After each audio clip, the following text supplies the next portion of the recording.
Good evening everyone, good evening. तो जैसा कि आप लोगों को पीछे की क्लासेस में बताया गया था कि आज से जो क्लासेज होंगी वो परीक्षा की तैयारी के लिए होंगी, और इसका नाम क्या रखा गया था? Master class. इस मास्टर क्लास में हम लोग बेसिकली क्या पढ़ने वाले हैं, तो आप सभी को पता होगा कि जो आपके सेट के एग्जाम्स होने वाले हैं तो उस पे किस प्रकार के प्रश्न आते हैं और आप उस प्रश्नों को कैसे करेंगे, उन सभी चीजों पे आधारित ये क्लास होने वाली है। तो आज हम लोग मैथ्स का जो है पहला चैप्टर लेके चलते हैं, और आज का पहला चैप्टर है वो है बहुपद, पोलिनोमियल्स। तो हम पोलिनोमियल्स के जो है बहुत ही महत्वपूर्ण क्वेश्चंस को करेंगे, ठीक है। और थैंक बहुत यू ही सर ये चैप्टर समझाने के लिए, क्योंकि मैंने अब तक किया नहीं है चैप्टर। ठीक है, ठीक है, अच्छी बात है। तो अब हम लोग जो है पोलिनोमियल्स को करने चलते हैं। तो देखिए, एक क्वेश्चन आपके स्क्रीन पे आ रहा है, क्वेश्चन नंबर 1। आप सभी बच्चों को जो है इस क्वेश्चन को करना है, क्योंकि आप लोगों ने जो है बहुपद को या पोलिनोमियल को अपने स्कूल्स में पढ़ा होगा, ठीक है। लेकिन अगर आपको नहीं याद आ रहा है कि ये कैसे करेंगे, अगर आप भूल चुके हैं तो चिंता का विषय नहीं है। हम आपको इस क्वेश्चन को समझाएंगे, पूरे तरीके से समझाएंगे, और आपको जितना यहाँ पे समझाया जाएगा बेसिकली आपको उस चीज को हमेशा के लिए याद रखना है, क्योंकि अब आपको कंसेप्ट नहीं पढ़ाया जाएगा। अब एग्जाम का टाइम में आपको महत्वपूर्ण क्वेश्चन सिखाया जाएगा, क्योंकि कंसेप्ट तो आपको इतने दिन से पढ़ाया जा रहा था। तो अब आपको क्वेश्चंस कैसे करना है ना, वो सिखाया जाएगा, और वही आपको सीखना है, ठीक है। तो ये एक्सरसाइज जो है दूसरा है, आपके एनसीईआरटी का है, ठीक है। एक्सरसाइज दूसरा है, और बहुपद जो है टॉपिक है पोलिनोमियल्स, ठीक ना। चलिए अब हम लोग करते हैं। सर हम चर को अल्फाबेट भी कह सकते हैं ना, मतलब अल्फाबेट नहीं समझ में आया। ए टू, मतलब जैसे चर लिखा है यहाँ पे, तो उसमें तो चर वही होता है ना जिसमें ए बी सी मतलब ए टू जेड है। देखिए, देखिए, एक तो कुछ बच्चों ने चैट सेक्शन में आंसर किया है। बताइए आप लोग कितने गलत आदत है, नहीं ये चैट सेक्शन में आंसर नहीं करना था ना, पोल सेक्शन में आंसर करना था, जिसमें से एक बच्चे ने तो गलत ही आंसर किया है। चलिए, पोल सेक्शन में आंसर करना था। और आप लोग ऐसे गलत आदत कैसे कर लेते हैं जी? गलत आदत गलत होती है, ठीक है। अब जाइए आप लोग पोल सेक्शन में आंसर कीजिए, फिर क्वेश्चन को हम समझेंगे, ठीक है। पोल सेक्शन में आंसर कीजिए, फिर हम लोग क्वेश्चंस को समझेंगे। और प्लीज आप लोग ना बहुत से शिष्टाचारी बच्चे हैं, मतलब कि आप लोग बच्चे ऐसे हैं कि हर बात मानते हैं। तो प्लीज आप लोग ये भी कोशिश करो ना कि चैट सेक्शन अगर ऑन रह जाता है तो आप लोग आंसर मत करो, क्योंकि आपको पता है कि पोल सेक्शन में आंसर करना है, ठीक है। तो पोल सेक्शन में किया कीजिए।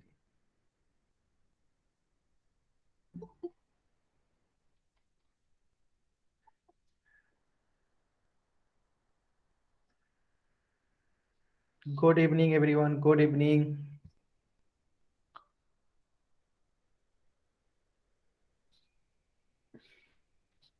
तो आज की क्लास बहुत ही इंटरेस्टिंग होने वाली है, दिल थाम के बैठिएगा, बहुत मजा भी आएगा।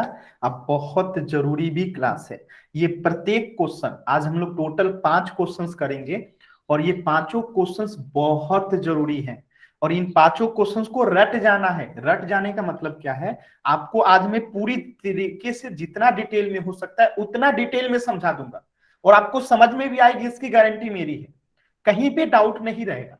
इसके बाद भी आपको इसको और तरीके से तैयार करना है, यानी इसको ऐसे तैयार करना है कि अगर इस प्रकार का क्वेश्चन आपको एग्जाम में आ जाए तो गलत नहीं होना चाहिए। 100 नंबर का पेपर होगा तो 100 नंबर लेके आना है, ठीक है।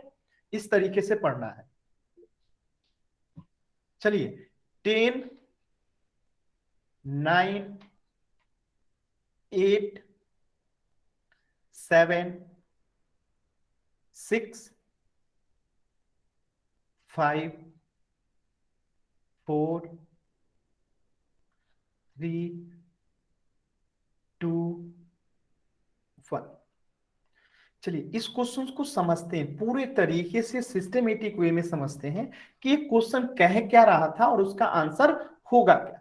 ध्यान से देखेंगे, ये क्वेश्चन कह रहा है कि दिए गए व्यंजकों में, तो पहला टर्म है व्यंजक में कौन सा एक चर वाला, और एक तीसरा है बहुपद। अगर यानी अगर इस प्रश्न को आपको करना है, ठीक है, अगर इस प्रश्न को आपको करना है और सही करना है, तो इन तीनों चीज के बारे में आपको जानकारी होनी चाहिए कि व्यंजक क्या होता है, एक चर क्या होता है, और बहुपद क्या होता है।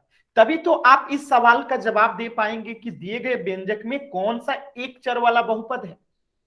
तो इसको समझने के लिए सबसे पहले हम समझते हैं कि चर क्या होता है, अचर क्या होता है, बहुपद क्या होता है और व्यंजक क्या होता है।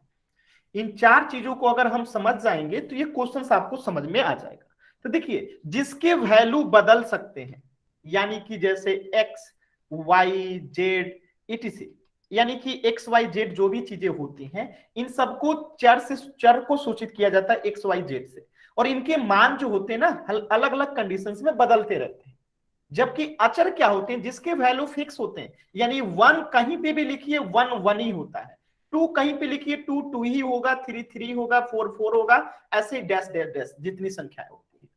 तो जिसका मान कभी ना बदले, जहां रहे वही उसका मान हो।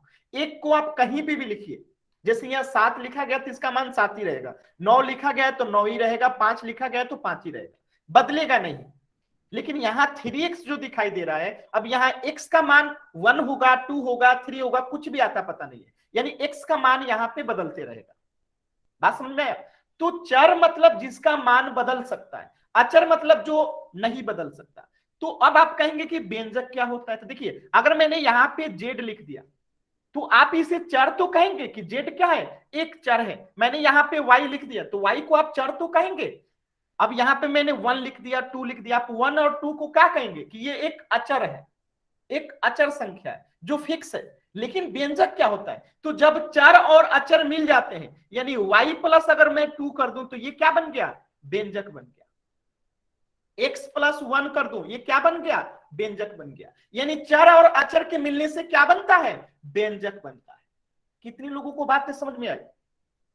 अगर अकेले केवल चर है तो चर है, अकेले केवल अगर अचर है तो अचर है, लेकिन जब दोनों को मिला देते हैं, जैसे x प्लस 1 या एक्स वाई, ठीक है, प्लस 1 या एक्स स्क्वायर प्लस 1, ये सब क्या हो गया, इसमें एक चर है एक अचर है, तो इससे क्या बन गया, व्यंजक बन गया।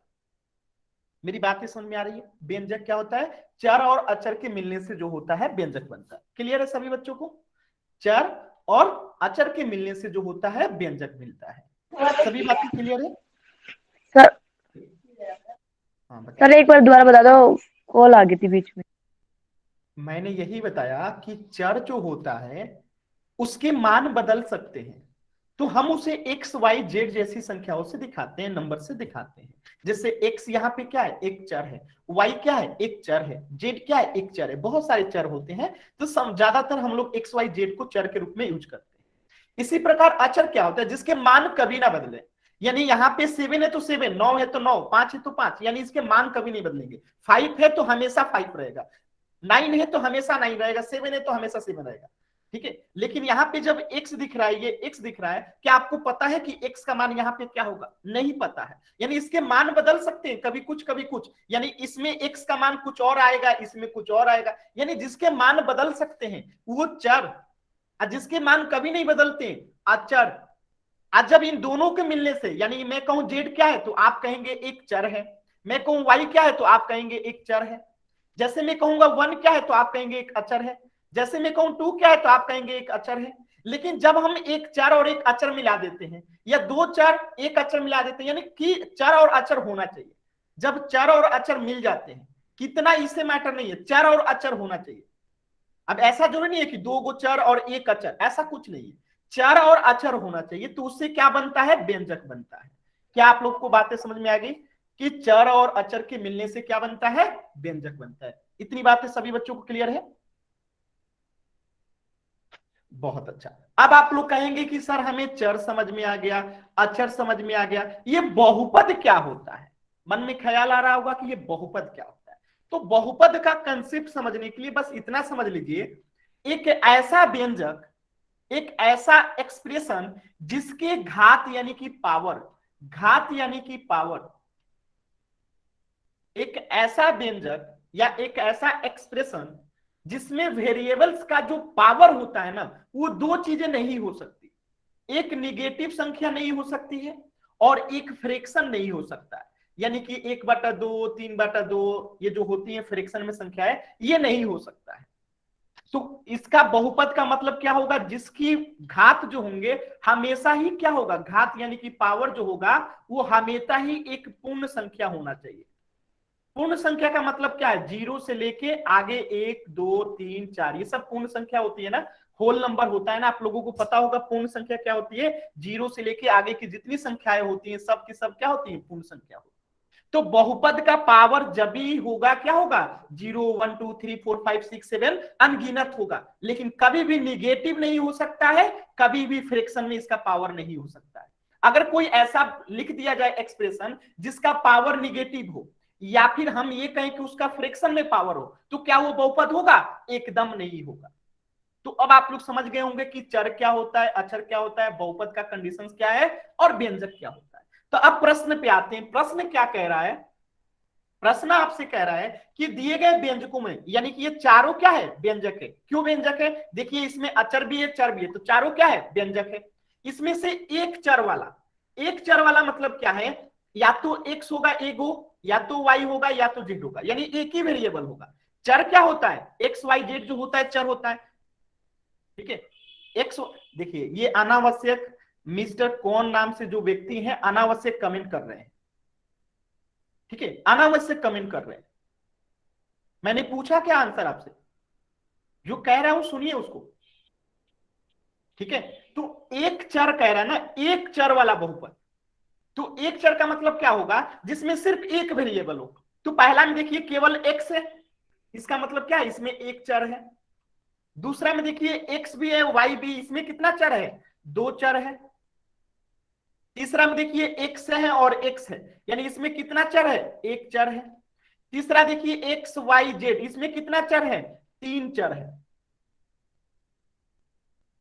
और हमें प्रश्न में क्या पूछा है, एक चर वाला बहुपद, एक चर वाला। तो पहली बात की एक चर तो सिर्फ ए में है और सी में है, और बाकी दोनों में तो एक चर है ही नहीं, तो ये दोनों तो आंसर होगा ही नहीं होगा, ये आंसर नहीं होगा। क्यों नहीं होगा, क्योंकि एक चर वाला पूछा है बहुपद, बहुपद कौन है अभी बाद में देखेंगे, पहले तो एक चर कौन सा है, तो एक चर या तो ए है या तो सी है, बाकी बी और डी तो नहीं है एक चर वाला, तो यहां से ये बी और डी तो आंसर नहीं होगा। अब हम देखते हैं कि ए होगा कि सी होगा। तो एक चर तो ए भी है और सी भी है, लेकिन क्या इनमें से दोनों ही बहुपद है, तो चेक करते हैं। तो आप देखेंगे कि एक्स का पावर यहाँ पे जो है दो है, एक पूर्ण संख्या है, कोई अच्छी बात है। एक्स का पावर यहाँ कुछ नहीं है तो क्या है, वन है, एक पूर्ण संख्या है। यानी कि जो एक चर वाले बहुपद के लिए कंडीशन होता है ये सब है, यानी कि ए नंबर जो है क्या है, एक बहुपद है, एक चर वाला एक बहुपद है। अब बताइए सी है कि नहीं है, तो सी है कि नहीं है चेक करते हैं। एक्स का पावर दो है, अच्छी बात है, हो सकता है, लेकिन यहां पे देखेंगे अंडर रूट एक्स लिखा गया है, और अंडर रूट एक्स का मतलब होता है एक्स दी पावर 1/2। और मैंने पहले ही बताया था कि अगर एक्स का पावर 1/2 है, यानी कि क्या है, फ्रैक्शन में है, और किसी का भी बहुपद जो होगा अगर उसका घात फ्रैक्शन में हो जाए तो वो बहुपद होगा ही नहीं। अगर किसी व्यंजक में अगर वेरिएबल्स का पावर फ्रैक्शन में हो जाए तो वो बहुपद होगा ही नहीं। यानी कि ये जो सी नंबर है बहुपद नहीं है, एक चर तो है लेकिन बहुपद नहीं है। और हमसे क्या पूछा गया है, एक चर वाला बहुपद, यानी सही जवाब क्या होगा, ऑप्शन ए होगा, ना कि सी होगा। सभी बच्चों को समझ में आया। बी क्यों नहीं होगा, क्योंकि दो चर है। सी क्यों नहीं होगा, क्योंकि इसका जो एक्स का पावर है वो फ्रैक्शन में है। डी क्यों नहीं होगा, क्योंकि इसमें तीन चर है। ए क्यों होगा, क्योंकि ए में देख सकते हैं सारी कंडीशन जो है फुलफिल है, एक चर है और बहुपद भी। सभी बच्चों को समझ में आया,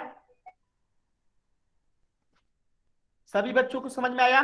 चर क्या होता है, अचर क्या होता है, बहुपद क्या होता है, व्यंजक क्या होता है, सभी चीजें क्लियर है। अगले क्वेश्चन की तरफ चलते हैं। बहुत अच्छा, बहुत अच्छा, ठीक है। तो थोड़ा सा इंतजार किया कीजिए, कुछ बच्चे जल्दी जल्दी डी डी डी डी किए थे, बताइए क्या मतलब है, ठीक है। जब तक ना कहा जाए तब तक आप लोग बार बार डी डी मत लिखिए। चलिए अब देखिए अगला क्वेश्चन से आपके सामने, इसमें पूछा गया है कि त्रिघाती बहुपद कौन सा है।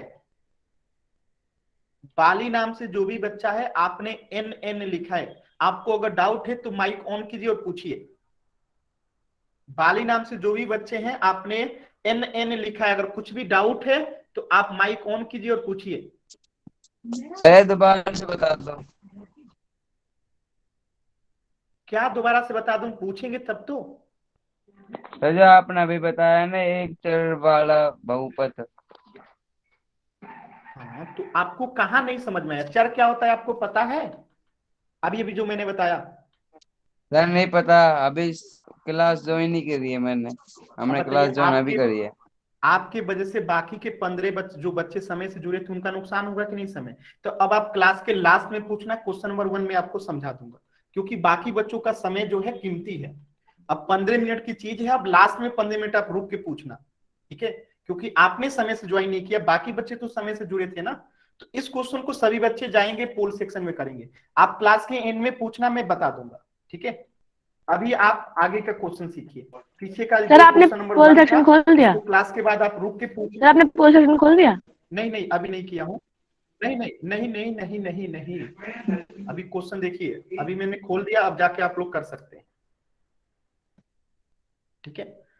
तो आप समय से नहीं जुड़े थे, आपकी गलती है, तो कोशिश कीजिएगा क्लास के एंड में रुक के पूछ लीजिएगा कि क्वेश्चन नंबर 1 फिर से समझा दीजिए, मैं समझा दूंगा, क्योंकि अभी फिर से समझाऊंगा तो जो बच्चे समझ चुके हैं उनको नुकसान होगा ना 15 मिनट का। तो आप रुक जाना क्लास के एंड में और पूछ लेना, मैं समझा दूंगा क्वेश्चन नंबर 1 दोबारा से, क्योंकि पूरा 16 मिनट लगा ना उसको समझाने में, फिर से 16 मिनट लगेगा।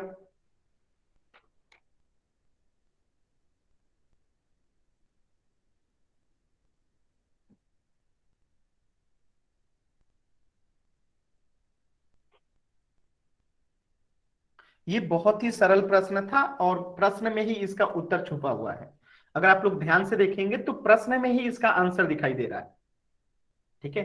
थोड़ा सा भी दिमाग लगाएंगे तो प्रश्न में ही इसका उत्तर दिखेगा। Yes sir.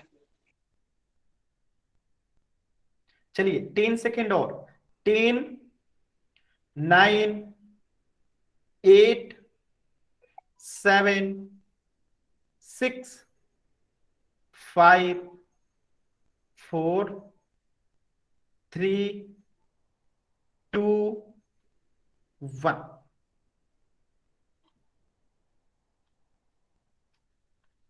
इस प्रश्न को समझते हैं, देखिए त्रि मतलब क्या होता है, त्रिघाती। तीन। त्रि मतलब 3 और घाती मतलब घात, यानी जिसका 3 घात होगा, ऐसे बहुपद में कितने घात होंगे, 3 घात होंगे। त्रिघाती बहुपद का घात कितना होगा, 3 होगा, क्योंकि त्रिघाती का मतलब ही हुआ 3 घात वाला बहुपद। त्रिघाती का मतलब क्या हुआ, 3 घात वाला बहुपद, तो इसका घात और सर 3 होगा। सर यहाँ पे अगर द्विघाती होते तो 2 होता। हाँ तो अगर यहाँ पे लिखा होता द्विघाती, ठीक है, तो इसका मतलब क्या हो जाता, वो बहुपद जो हो जाता उसका घात 2 होता। अगर लिखा होता त्रि तो त्रिघाती, अगर लिखा होता 1 तो क्या कहते, जब 1 लिखा होता तो हम इसे कहते रैखिक बहुपद। अगर घात 1 होता तो हम क्या कहते, रैखिक बहुपद। और सर 0 होता तो शून्य कहते ना शायद। अगर शून्य अगर होता उसका घात तो उसे अचर बहुपद कहते हैं। क्या कहते हैं, अचर बहुपद, ठीक है। जिसका घात 0 होता है उसे अचर बहुपद कहते हैं, 3 होता है उसे त्रिघाती कहते हैं, अगर 2 होता है तो उसे द्विघाती कहते हैं, अगर 1 होता है तो रैखिक बहुपद कहते हैं।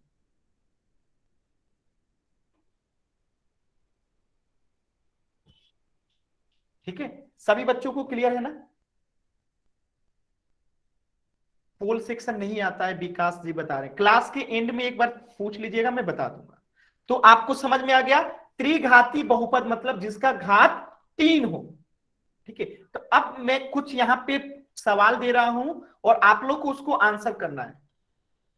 3x² plus 4y equal to 0, आपको बताना है इसमें, शून्य मत लिखिए, इतना ही रहने दीजिए क्योंकि बहुपद पढ़ रहे हैं आप लोग, ठीक है। आपको बताना है इसमें घात कितना है, इस बहुपद में घात कितना है, इस बहुपद में घात कितना है, घात बताना है। घात इस बहुपद में जो है 2 है, और कितने चर हैं, कितने चर हैं, तो 2 चर हैं, एक x और एक y। अब मैं यहां लिखता हूं 4x³ प्लस 2x² प्लस 3। अब मैं आपसे पूछता हूं इसका घात कितना है, घात कितना है? तो इसका घात होगा 3। क्यों 3 होगा? क्योंकि घात डिसाइड होता है कि जो भी वेरिएबल्स होता है उसका मैक्सिमम पावर कितना है। तो मैक्सिमम पावर x का 3 है तो इसका घात 3 होगा। और इसमें चर कौन सा है? तो चर x है।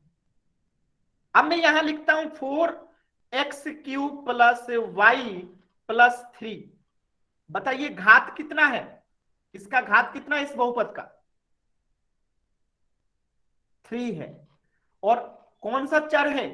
तो चर यहां पे दो ठो है, x और y। तो चर y भी है, इसका पावर 1 है। तो हमने ये क्यों नहीं किया कि एक घात है? क्योंकि हम हमेशा मैक्सिमम घात वाले को देखते हैं, मैक्सिमम वेरिएबल्स पे मैक्सिमम घात देखते हैं। ठीक है, ध्यान रहेगा सभी बच्चों को कि जो वेरिएबल्स का मैक्सिमम पावर होगा वही उसका घात होता है। तो इसका क्या हो गया? ये होगा त्रिघाती बहुपद, ये त्रिघाती बहुपद, ये द्विघाती बहुपद। क्लियर है सभी बच्चों को? ठीक है, चलिए तीसरा प्रश्न आपके सामने है।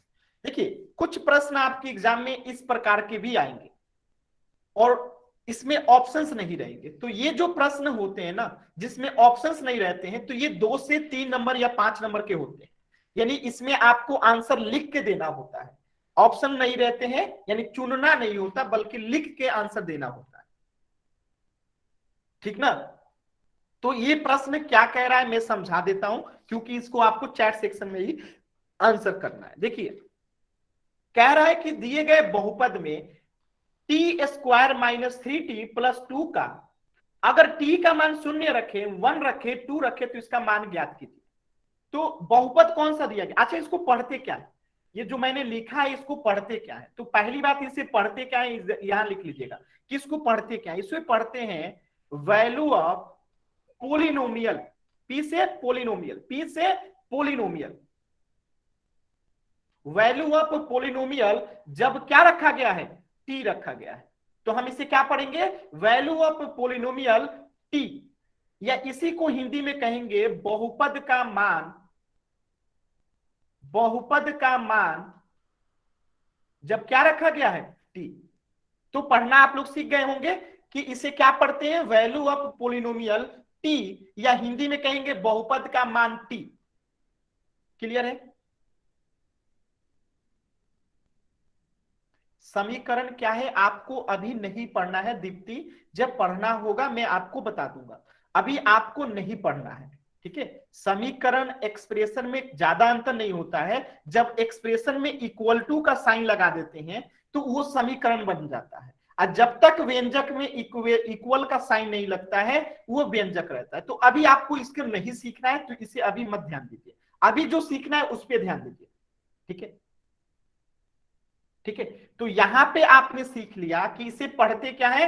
वैल्यू ऑफ पोलिनोमियल t, बहुपद का मान t। तो अब देखिए, अब इसको मैंने आप लोग को पढ़ना सिखा दिया, तो मैं इसे मिटा दूं, अब आप लोग इसे पढ़ सकते हैं। क्या लिखा गया? ये वैल्यू ऑफ पोलिनोमियल क्या है? जब t है। वैल्यू ऑफ पोलिनोमियल क्या है? t है। तो अब मैं इसे मिटा देता हूं, आप लोग समझ चुके हैं। ठीक है, तो अब देखिए इसको पढ़ना आप लोगों ने सीख लिया, अच्छी बात है। अब देखिए, तो वैल्यू ऑफ पोलिनोमियल अगर जब t है तो ये क्या दिया गया है? t² - 3t + 2 दिया गया है। ठीक है, यानी कि वैल्यू ऑफ पोलिनोमियल में जब हम t रखते हैं तो वो पोलिनोमियल क्या बन जाता है? t² - 3t + 2। तो आपसे प्रश्न में कहा गया है कि यदि हम t का मान 0 रखें तो हमें क्या प्राप्त होगा? पोलिनोमियल का वैल्यू। यदि हम 1 मान रखें तो हमें पोलिनोमियल का क्या मान प्राप्त होगा? यदि हम 2 रखें तो हमें पोलिनोमियल का क्या मान प्राप्त होगा? तो रख लेते हैं ना, देख लेते हैं। तो p का अब वैल्यू ऑफ पोलिनोमियल हम क्या रखेंगे? 0 रखेंगे। तो जहां जहां पे t है वहां वहां पे 0 कर दीजिए। तो t के जगह पे 0 कर दिया, t के जगह पे 0 कर दिया, और इसे सॉल्व करेंगे तो 0 का स्क्वायर एक्चुअली अनडिफाइंड होता है। अभी आप समझ लीजिए 0 का स्क्वायर 0 होता है, -3 गुने 0 बराबर क्या होता है? 0 होता है, +2। तो ये कितना हो गया? 2 हो गया। यानी कि वैल्यू ऑफ पोलिनोमियल में अगर t के जगह पे हम 0 रखते हैं तो पोलिनोमियल का मान कितना हो जाता है? p0 का मान कितना हो जाता है? 2 हो जाता है। तो ये आपका पहला आंसर हो गया। ये आपका क्या हो गया, पहला आंसर हो गया। दूसरा आंसर निकालिए, अगर वैल्यू ऑफ पोलिनोमियल हम 1 रखते हैं तो देखिए, अब दूसरे पे निकालिए क्या होता है, तो टी के जगह पे अब 1 रखेंगे तो 1 का स्क्वायर माइनस 3 गुने टी की जगह पे 1 रखेंगे प्लस 2। 1 क्यों रखेंगे, क्योंकि अब 1 का निकाल रहे हैं। अब इसे सॉल्व कीजिए, 1 का स्क्वायर 1 माइनस 3 गुने 1 3 प्लस 2। अब देखिएगा ये प्लस 1 है और ये प्लस 2 है तो जुड़ जाएगा प्लस 3। अब प्लस 3 में से माइनस 3 जाएगा तो शून्य हो जाएगा, यानी कि वैल्यू ऑफ पोलिनोमियल 1 का मान कितना आ गया, शून्य आ गया। कितना आ गया, शून्य आ गया। इसी प्रकार अब हम वैल्यू ऑफ पोलिनोमियल 2 का निकालते हैं। ठीक है, तो जहां जहां टी है वहां वहां 2 रख दीजिए। 2 स्क्वायर माइनस 3 गुने 2 प्लस 2 कितना होगा, देखिए 2 का स्क्वायर 4 माइनस 3 गुने 2 कितना हो जाएगा, 3 गुने 2 हो जाएगा 6 प्लस 2 इक्वल टू, देखिए यहां पे प्लस में 4 है प्लस में 2 है तो कितना हो जाएगा, प्लस में 6 हो जाएगा। प्लस 6 में से माइनस 6 जाएगा, शून्य हो जाएगा। यानी कि वैल्यू ऑफ पोलिनोमियल 2 का भी मान कितना आ गया, शून्य आ गया। क्या आप लोगों को ये बातें समझ में आई? सर एक बार फर्स्ट वाला समझा दो, मुझे ये समझ में नहीं आया। क्या समझ में नहीं आया ये बताएंगे? ये मतलब इसका मतलब कैसे किया ये आपने अच्छा, तो आप चैट सेक्शन में आंसर? क्यों नहीं पूछ रहे हैं? सभी बच्चे तो चैट सेक्शन में पूछ रहे हैं ना, आप भी चैट सेक्शन में पूछिए। क्योंकि आप देखिए, आप रूल तोड़िएगा तो बाकी बच्चे भी तो यही करेंगे ना। अगर रूल है कि सभी बच्चों को चैट सेक्शन में पूछना है, जब मैं पूछू कहूंगा कि माइक ऑन कीजिए तब ना कीजिएगा। चलिए मैं समझा देता हूं, फिर से मैं समझा देता हूं, ध्यान से समझिएगा। यहां पे एक बहुपद दिया गया था। क्या दिया गया था, वो बहुपद क्या है, वो बहुपद जो है चर है यहाँ पे टी, यानी एक पोलिनोमियल दिया गया है जिसका चर है टी, और वो पोलिनोमियल यानी बहुपद क्या है, T square minus 3t plus 2 है। और आपसे प्रश्न में कहा गया कि यदि टी का मान हम शून्य रखते हैं तो उसका मान क्या होगा। तो जो बहुपद था हमने उसमें क्या कर दिया, अब उसका मान शून्य कर दिया। तो देखिए टी की जगह पे हमने शून्य किया, 0 स्क्वायर हो गया। फिर टी की जगह पे हमने क्या किया, 0 किया तो 3 गुने 0 हो गया प्लस 2। सॉल्व किया तो यहां पे आ गया 2। यानी कि अगर हम इस बहुपद में टी का मान शून्य रखते हैं तो बहुपद का मान कितना हो जाता है, 2 हो जाता है, जो इसमें पूछा गया है। दूसरा, इसी बहुपद में फिर 1 का भी पूछा गया कि इस बहुपद में अगर हम क्या रखते हैं, 1 का मान ज्ञात कीजिए। तो हमने अब जहां जहां टी था वहां वहां 1 कर दिया। तो 1 स्क्वायर माइनस 3 गुने 1 प्लस 2 कर दिया। तो 1 का स्क्वायर क्या होगा 1, 3 गुने 1 क्या होगा 3, और 2 का प्लस 2। तो इसको सॉल्व करेंगे तो प्लस 1 और प्लस 2 जुड़ जाएगा तो कितना हो जाएगा 3, और माइनस 3 कितना हो जाएगा, शून्य हो जाएगा। फिर अगर यहां देखिए तीसरा नंबर में, अब हम क्या कर रहे हैं, वैल्यू ऑफ टी कितना कर रहे हैं, 2 कर रहे हैं। तो जहां जहां टी है वहां वहां 2, तो टी स्क्वायर तो अब 2 स्क्वायर हो जाएगा माइनस 3t, तो 3t के जगह पे 2 हो जाएगा। सॉल्व करेंगे तो आएगा 2 का स्क्वायर 4 माइनस 3 गुने 2 कितना हो जाएगा 6 प्लस 2। अब यहाँ पे प्लस 4 है और यहाँ पे प्लस 2 है तो इसको जोड़ देंगे कितना हो जाएगा 6, और 6 में से माइनस 6 जाएगा तो कितना हो जाएगा 0। यानी कि वैल्यू ऑफ पोलिनोमियल अगर 2 है तो उसका मान भी आ रहा है 0। तो ये हमारा एक तीसरा आंसर हो जाएगा और ये दूसरा आंसर हो जाएगा। क्लियर है सभी बच्चों को यहां तक? जिन्होंने पूछा था माइक ऑन करके बताइए, आपको समझ में आया? Yes sir. देखिए फिर माइक ऑन नहीं करना है, ठीक है, प्लीज आपसे सर रिक्वेस्ट रहेगा। देखिए क्या होता है ना, देखिए अगर एक बच्चा रूल तोड़ेगा तो फिर सभी बच्चे यही कहेंगे कि फिर हम क्यों नहीं माइक ऑन करेंगे। तो रूल सबके लिए होता है, ठीक है, रूल सबके लिए होता है। आप चैट सेक्शन में लिखा करो, अगर मैं आपकी बातों को नहीं समझ पाऊंगा जो आप कह रहे हैं तो मैं क्या करूंगा, दोबारा से जो है आपको माइक ऑन करने के लिए खुद कह दूंगा, ठीक है। रिपीट नहीं करूंगा, 2 बार नहीं 3 बार बता चुका। तो दीपक, जो भी अगर आपको समझ में नहीं आया तो अब आप क्लास के एंड में पूछना, मैं आपको समझाऊंगा, क्योंकि 3 बार रिपीट कर चुका हूं, अब दोबारा रिपीट नहीं होगा। तो अब क्लास के एंड में आप व्यक्तिगत रूप से पूछना, आपको नहीं समझ में आया आपको मैं क्लास के एंड में समझा दूंगा, ठीक है। तो सभी बाकी बच्चों को क्लियर है ना, बाकी बच्चों को क्लियर है ना सभी लोगों को?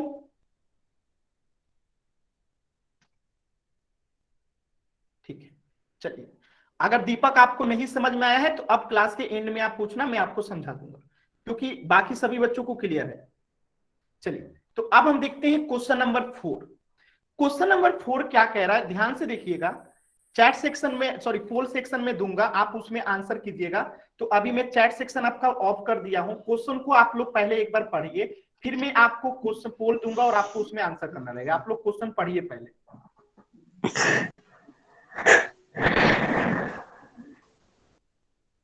देखिए, माइक ऑन नहीं करना है, नहीं तो मैं रिमूव कर दूंगा। अब अगर किसी ने रूल तोड़ा तो सीधे रिमूव करूंगा मैं। जोगिंदा नाम से जो बच्चा है, मैं रिमूव कर रहा हूं आपको, ठीक है। जो भी ऐसा काम करेगा मैं उसे बाहर करूंगा। चलिए, पोल सेक्शन में एक बार आप लोग आंसर कीजिए, ठीक है।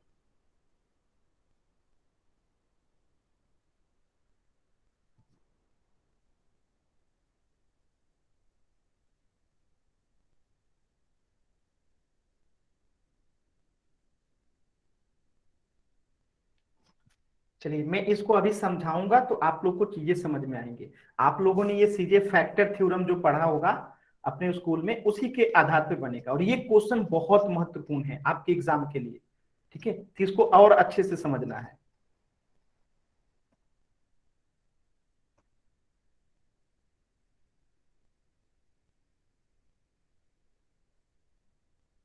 जिनको पीछे के क्वेश्चंस में डाउट है, जो पीछे के 3 क्वेश्चन से अगर एक भी प्रश्न में डाउट है, तो जैसे ही आज की क्लास एंड होगी, आप रुकना और पूरा जितना देर मन करे उतना देर पूछना। लेकिन क्लास की टाइमिंग है, हमारी मजबूरी है, तो हम टाइम में चलेंगे, क्योंकि 2 से 3 बार रिपीट से ज्यादा बार नहीं कर सकते हैं। तो क्लास के एंड में आप लोग पूछना।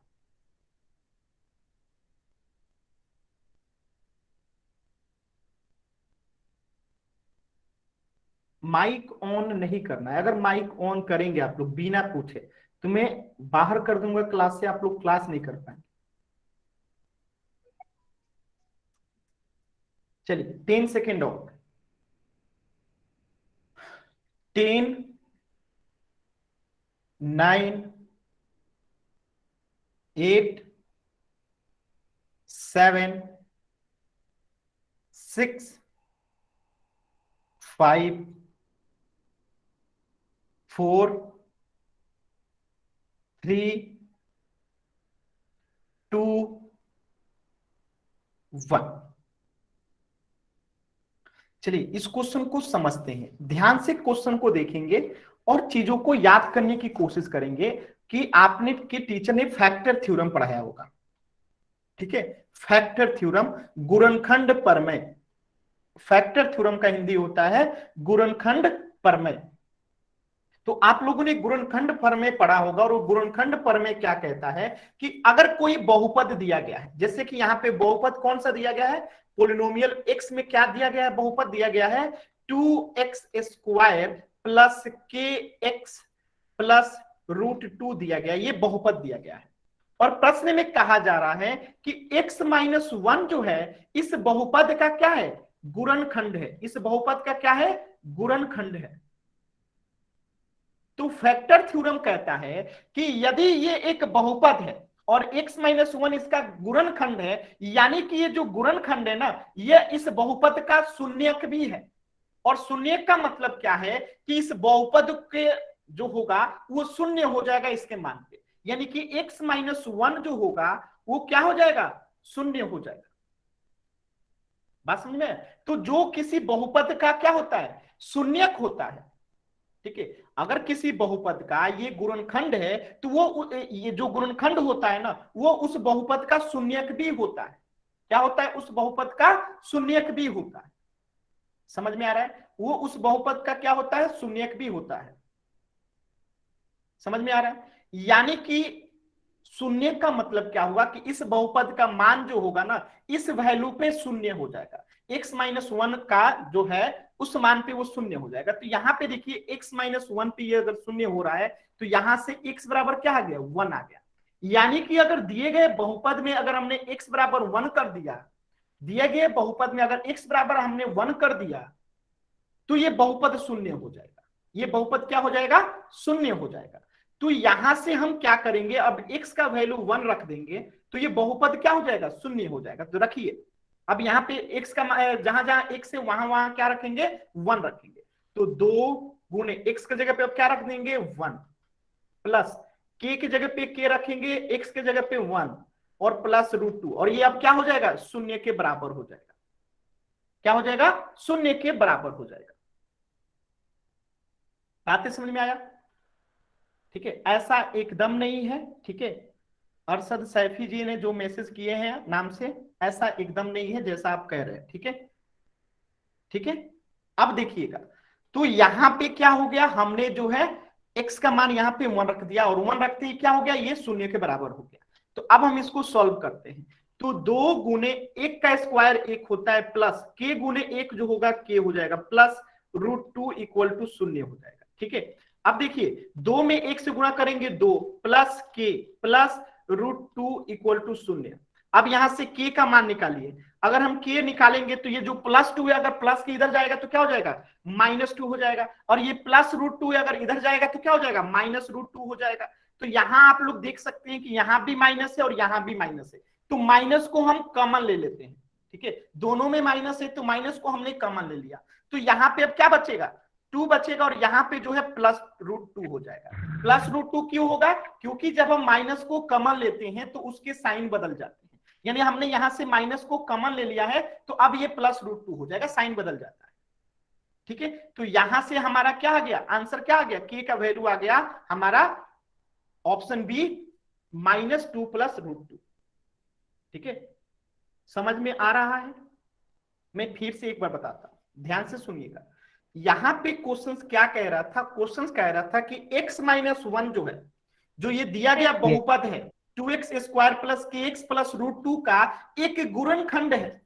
तो फैक्टर थ्योरम क्या कहता है, गुणनखंड प्रमेय कहता है कि अगर x - 1 जो है अगर इस बहुपद का क्या है गुणनखंड है तो इसका मतलब हुआ कि ये जो है इसका शून्यक भी है, यानी x - 1 बराबर क्या होगा शून्य होगा। तो x बराबर 1 अगर हम रखते हैं, x बराबर अगर हम 1 रखते हैं तो ये पूरा बहुपद जो होगा किसके बराबर हो जाएगा शून्य के बराबर हो जाएगा। तो यही हमने किया, x का मान हमने यहाँ पे शून्य रख दिया और इस बहुपद का मान शून्य हो गया। तो यहां से हमने k का मान निकाल दिया जो आपके सामने है।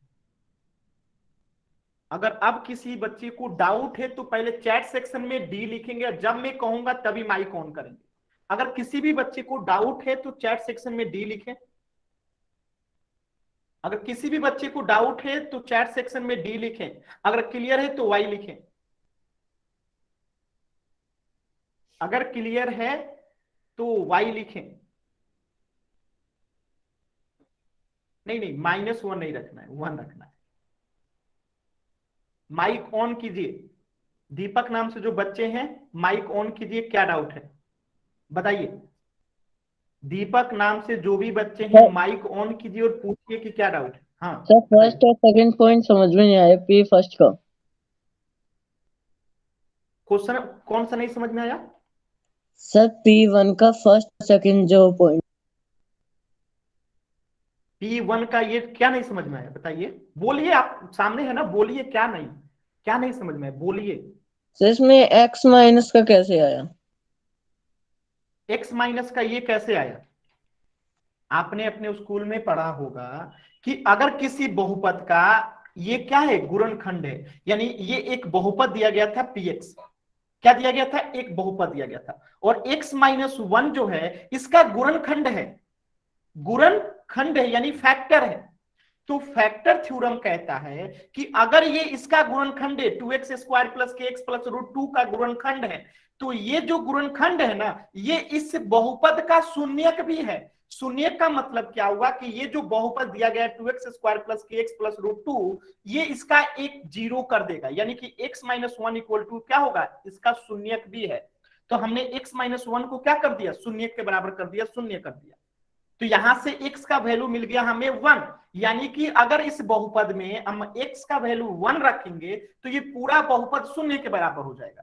तो यही मैंने x का वैल्यू यहाँ पे 1 रख दिया तो ये पूरा बहुपद किसके बराबर हो गया शून्य के बराबर हो गया। तो अब हमने इसको सॉल्व किया तो हमें k का वैल्यू प्राप्त हो गया जो कि क्वेश्चन में पूछा गया है कि k का मान क्या होगा। अब फिर से पूछिए अगर कुछ नहीं समझ में आया तो माइक ऑन करके। दीपक आपको अगर नहीं समझ में आया तो पूछिए माइक ऑन करके। सर हो गया। ठीक है। और एक बच्चे थे मिस्टर कौन नाम से, लास्ट में 3 है, बताइए जी आपको क्या डाउट है। मीना नाम से भी एक बच्चे, अगर क्लियर है तो वाई टाइप कीजिए, अगर अभी भी डाउट है तो डी टाइप कीजिए। सर हाँ, सर ये k इज इक्वल टू 0 कहाँ से आया? मैंने कहाँ लिखा है k इक्वल टू 0? सर ये क्वेश्चन में है जो 0 है, कहाँ लाइन 0? लाइन है ना ये उसके वाला, नीचे। ये वाला, हाँ जी ये 0 मैंने अभी तो बताया कि क्या कहता है, गुणनखंड प्रमेय यानी फैक्टर थ्योरम कहता है कि दिए गया ये बहुपद है, बहुपद हमें इसमें क्या दिया गया है, 2x² प्लस kx प्लस √2 हमारा एक बहुपद है, और इसी बहुपद का x-1 जो है एक गुणनखंड है। तो फैक्टर थ्योरम कहता है, एक थ्योरम आप लोग अपने स्कूल में पढ़े होंगे, तो फैक्टर थ्योरम कहता है कि अगर x-1 इस बहुपद का यानी 2x² प्लस kx प्लस √2 का गुणनखंड है तो ये उसका शून्यक भी होगा। शून्य का मतलब है कि x-1 इक्वल टू 0 भी होगा। तो यहां से हमें x बराबर 1 मिल गया। अब हमने क्या कर दिया, इसमें x का मान जब 1 रखेंगे तो ये किसके बराबर हो जाएगा, शून्य के बराबर हो जाएगा, क्योंकि ये फैक्टर थ्योरम कहता है। बात समझ में आया? अपने स्कूल में आप लोगों ने पढ़ा होगा फैक्टर थ्योरम, ठीक है, क्लियर है?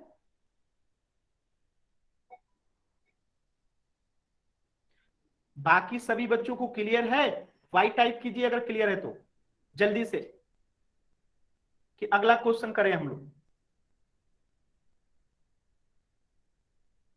ठीक है, अगला क्वेश्चन देखिए। अगला क्वेश्चन कह रहा है 8a³ plus b³ plus 12a² plus 6ab² का गुणनखंड कीजिए। यानी इसका हमें फैक्टर करना है, गुणनखंड करना है, ठीक है। तो आप लोगों को इसको करने के लिए एक फॉर्मूला की आवश्यकता पड़ेगी, और वो फॉर्मूला आप लोग पढ़े होंगे, x plus y the power 3, यानी x प्लस वाई क्यूब का जो फॉर्मूला होता है वो क्या होता है, अगर किसी बच्चे को याद है तो बताइए। x³ plus y³ plus 3x² plus 3xy² होता है। क्या आप लोगों ने ये फॉर्मूला पढ़ा हुआ है? कितने लोगों ने इस फॉर्मूला को पढ़ा हुआ है? क्योंकि ये फॉर्मूला आपके स्कूल में बहुपद में पढ़ाया गया होगा, ठीक है।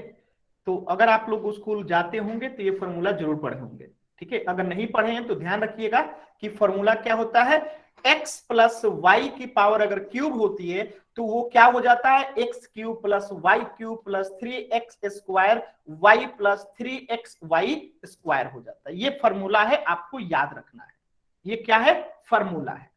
तो अब जो ये दिया गया है ना, जो हमें प्रश्न में दिया गया है गुणनखंड करने के लिए, जो प्रश्न में दिया गया है 8a³ plus b³ plus 12a² plus 6ab², तो अगर आप ध्यान से देखेंगे तो ये इसी का रूप लिखा गया है, ये सेम टू सेम। अभी आप लोग को समझ में नहीं आ रहा है कि ये कैसे इसी के रूप में लिखा गया है, तो अभी मैं आपको दिखा देता हूं कैसे। देखिए, तो पहले प्रश्न को यहां लिख लेते हैं ग्रीन कलर से, 8a³ plus b³ plus 12a² plus 6ab², ठीक है। हमें इसके गुणनखंड करना है, तो मैं कह रहा हूं कि ये कुछ इस प्रकार ही लिखा गया है, x³ plus y³ plus 3x² plus 3xy²। भले आपको दिख नहीं रहा है, अभी दिखेगा। तो एक बात बताइएगा, 8a³ को क्या मैं 2a का द होल क्यूब लिख सकता हूं?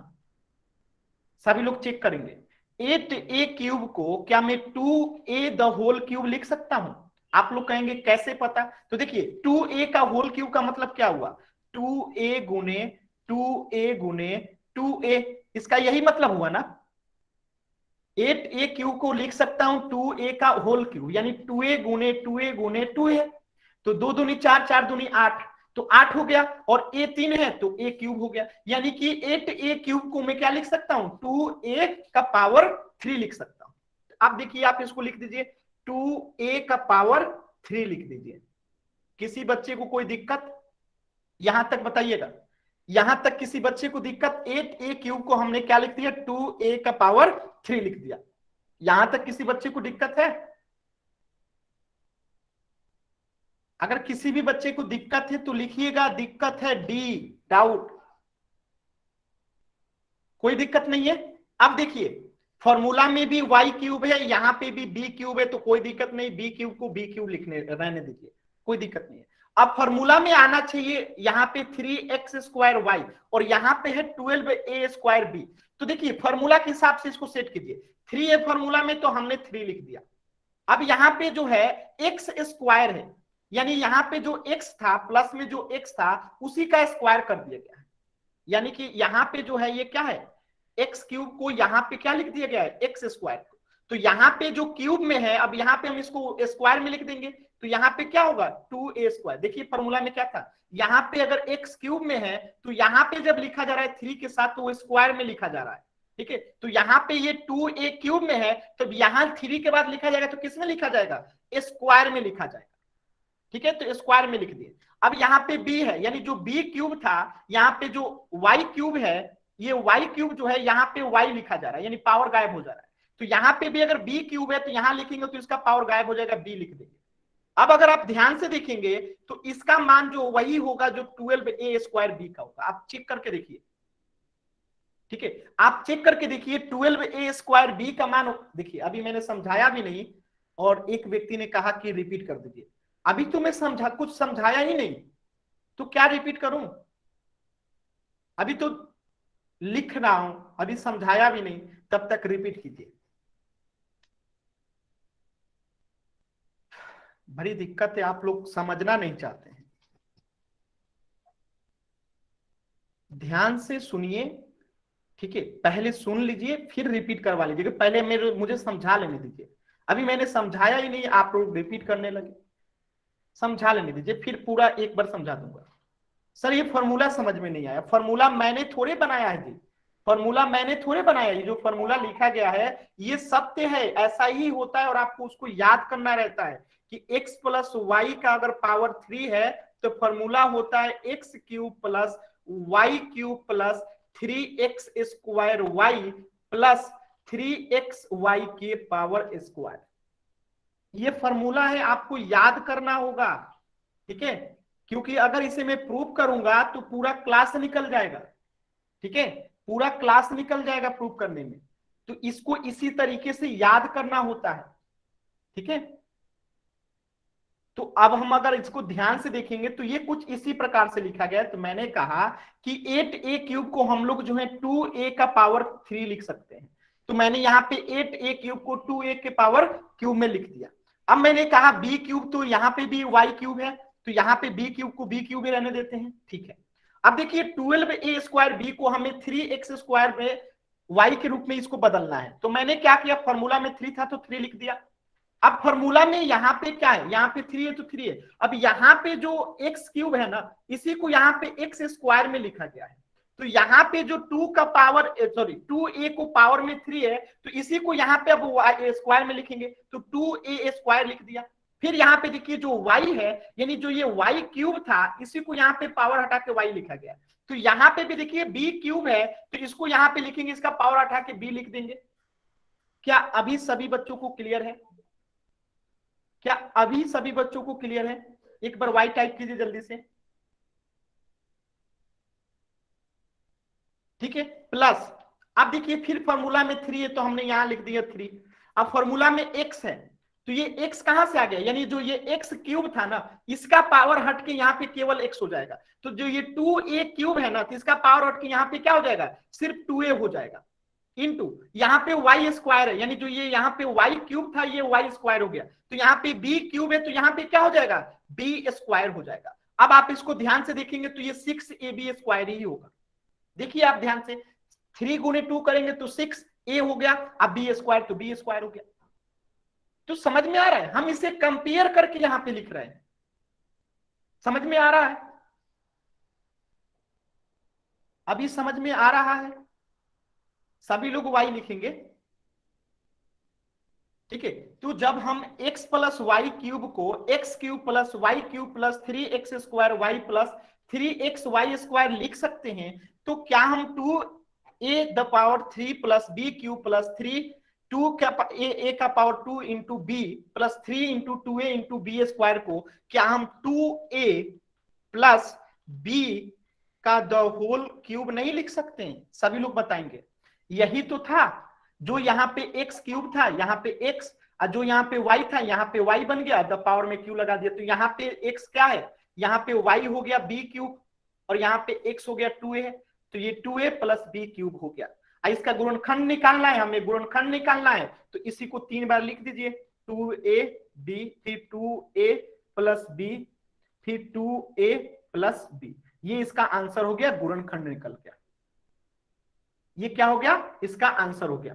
चलिए अब बताइए कितने बच्चों को नहीं समझ में आया? ठीक है, डाउट लिखिए, डी लिखिए। कितने बच्चों को नहीं समझ में आया वो डी लिखेंगे। जिस भी बच्चे को नहीं समझ में आया वो डी लिखेंगे। ठीक है, ठीक है, ठीक है। माइक ऑन करेंगे, कोई एक बच्चा माइक ऑन करे और पूछे कहां पे क्या नहीं समझ में आया। जो मैं पूछूंगा वही जवाब देंगे। कोई एक बच्चा जो है माइक ऑन करे और पूछे कि कहां पे नहीं समझ में आया। हाँ पूछिए। प्लस 20 के 1 मिनट, अभी फिर से बोलिए, बोलिए। एस 2a प्लस 20 के बी के 3 यहाँ से समझ में नहीं आया सर, ये डी कहाँ से है सर? देखिए ध्यान से देखिएगा, मैंने कहा कि ये फॉर्मूला आपको समझ में आ रहा है, x plus y the power cube रहता है, तो हम क्या कहते हैं, x cube plus y cube plus 3x square y plus 3x y square हो जाता है। ये फॉर्मूला आपको समझ में आ रहा है? अच्छा मैं इस फॉर्मूला को और क्लियर लिखता हूं।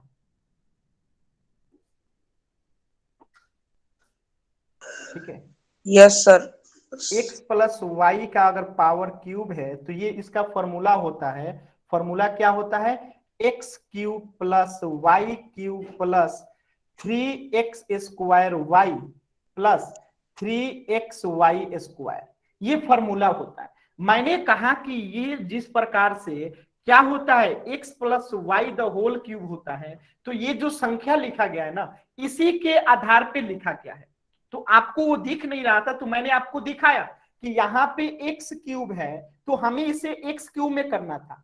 तो 8a क्यूब को हमने द होल क्यूब में करने के लिए क्या किया, 2a का द होल क्यूब कर दिया, 2a का द होल क्यूब कर दिया, क्योंकि 8a क्यूब बराबर होता है 2a का होल क्यूब हो जाएगा। नहीं समझ में आया तो मैंने यहां लिख दिया 2a गुणे 2a गुणे 2a करेंगे तो क्या आ जाएगा, 8a क्यूब आ गया। तो हमने 8a क्यूब को ही क्या लिख दिया, 2a का पावर कर दिया, द होल पावर कर दिया 3। यानी पहले पावर किस पे था, सिर्फ a पे था, अब किस पे पावर हो गया, 2 पे भी और a पे भी। यानी कि 2a क्या हो गया, एक संख्या हो गया। जैसे यहाँ पे x एक संख्या है ना, इसी प्रकार 2a यहाँ पे एक संख्या बन गया। ये कितने बच्चों को समझ में आया? अरे भाई समझ में आया तो जल्दी से y टाइप कीजिए, ऐसे नहीं बोलिएगा तो फिर कैसे आगे बढ़ेगा। ठीक है, ये समझ में आ गया। तो जैसे यहाँ पे x का पावर क्यूब था, तो यहाँ पे 8a क्यूब था, यानी सिर्फ a पे क्यूब था, और यहाँ पे तो हमें पूरे पे क्यूब था, तो हमने पूरे पे क्यूब लगाने के लिए 8a क्यूब को क्या कर दिया, 2a का पूरा का क्यूब कर दिया। तो अब ये 2a क्यूब हो गया, यानी यहाँ पे जो x है हमारा यहाँ पे 2a हो गया। यहाँ पे जो x काम कर रहा है वही हमारा अब यहाँ काम कौन सा कर रहा है, 2a कर रहा है। इसी प्रकार फॉर्मूला में b क्यूब चाहिए था, तो यहाँ पे भी b क्यूब है, यहाँ पे भी y क्यूब है, कोई दिक्कत नहीं है, पूरा पे पूरा क्यूब है, कोई दिक्कत नहीं है। अब फॉर्मूला में साथ 3x स्क्वायर वाई, तो हमें इस 12a स्क्वायर b को जो है 3x स्क्वायर वाई के फॉर्म में बदलना था, तो 3 को 3 लिख दिया, और यहाँ पे x स्क्वायर जो लिखा गया है, तो यही पहला वाला नंबरवा जो x क्यूब में था ना, x क्यूब में जो था इसी को स्क्वायर में ना लिखा गया है, तो यहाँ पे जो 2a क्यूब में लिखा गया था, यहीं पे मैंने इसको स्क्वायर में लिख दिया, 2a स्क्वायर कर दिया, क्योंकि यहाँ पे 3x स्क्वायर था, जो यहाँ पहला में क्यूब था तो यहाँ पे स्क्वायर हो गया। तो यहाँ पे पहला में क्यूब है तो यहाँ पे स्क्वायर कर दिया, 2a स्क्वायर कर दिया, इनटू यहाँ पे y था, यानी जो ये y क्यूब था ये बिना पावर के आ गया, तो यहाँ पे b क्यूब था तो यहाँ पे बिना पावर का आ जाएगा, b हो जाएगा, प्लस फॉर्मूला में यहाँ पे 3 है तो 3 डाल दिया। इसके बाद x आ रहा है, तो ये जो x क्यूब था अब यहाँ पे बिना पावर का आ गया, तो यहाँ पे जो 2a क्यूब था तो अब यहाँ पे बिना पावर का आ गया, 2a हो गया, ठीक है। इसके बाद यहाँ पे वाई स्क्वायर, यानी जो ये वाई क्यूब था, ये वाई क्यूब था, यहाँ पे वाई का स्क्वायर हो जा रहा है। तो यहाँ पे जो ये बी क्यूब है, यहाँ पे क्या हो जाएगा, स्क्वायर हो जाएगा, तो बी स्क्वायर हो गया। तो अब आप देख सकते हैं कि इसका और इसका रूप सेम टू सेम है, सेम टू सेम है। तो जब हम इसको x plus y the whole cube लिख सकते हैं, यानी x क्यूब वाला एगो ले रहे हैं, एगो y क्यूब वाला लेके द होल क्यूब कर दे रहे हैं, तो हमने ये x मान लिया इसको और इसको y मान लिया, तो यहाँ पे फॉर्मूला क्या बन गया, 2a plus b the whole cube हो गया। तो यही तो होगा ना, अब तो समझ में आ जाना चाहिए। और किसी बच्चे को डाउट है?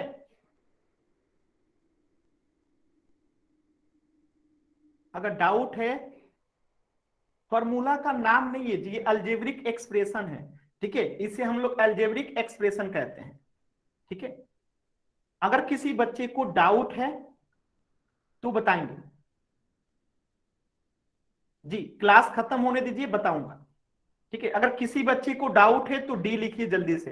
अगर किसी बच्चे को, बता रहा हूं, किरण नाम से जो बच्चे हैं, रुक जाइए, बता रहा हूं, इसको खत्म तो होने दीजिए पहले।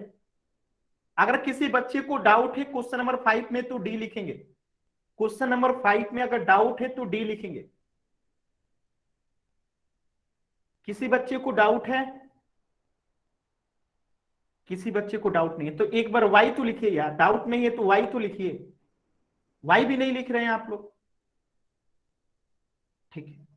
तो आज के क्लास का होमवर्क है, इन 5 प्रश्नों का पहले आप लोग स्क्रीनशॉट लीजिए, इन 5 प्रश्नों को फिर से होमवर्क में करके आना है। आज जिनका पीछे के क्वेश्चंस में डाउट है, यानी 5 नंबर के अलावा 1, 2, 3, 4 में अगर किसी भी बच्चे का डाउट है, वह रुकेंगे, बाकी लोग चले जाएंगे, क्योंकि अब जो पीछे क्वेश्चंस में डाउट है उनको अब मैं समझाऊंगा, ठीक है, 1 बाय 1, ठीक है। तो जिनको पीछे के क्वेश्चंस में डाउट है वो रुकेंगे, बाकी लोग जा सकते हैं, ठीक है। तो क्वेश्चन क्या है, 5वां क्वेश्चन का स्क्रीनशॉट लीजिए, इसे होमवर्क में करके आना है। स्क्रीनशॉट लीजिए 5, 4, 3, 2, 1। क्वेश्चन नंबर 4 का स्क्रीनशॉट लीजिए 5, 4, 3, 2, 1। क्वेश्चन नंबर 3 का स्क्रीनशॉट लीजिए 5, 4, 3, 2, 1। क्वेश्चन नंबर 2 का स्क्रीनशॉट लीजिए 5, 4, 3, 2, 1। क्वेश्चन नंबर 1 का स्क्रीनशॉट लीजिए 5, 4, 3, 2, 1। अब सिर्फ वही बच्चे रुकेंगे जिनको डाउट है किसी भी प्रश्न में, 5 प्रश्न में से किसी भी प्रश्न में डाउट है तो वो रुकेंगे, बाकी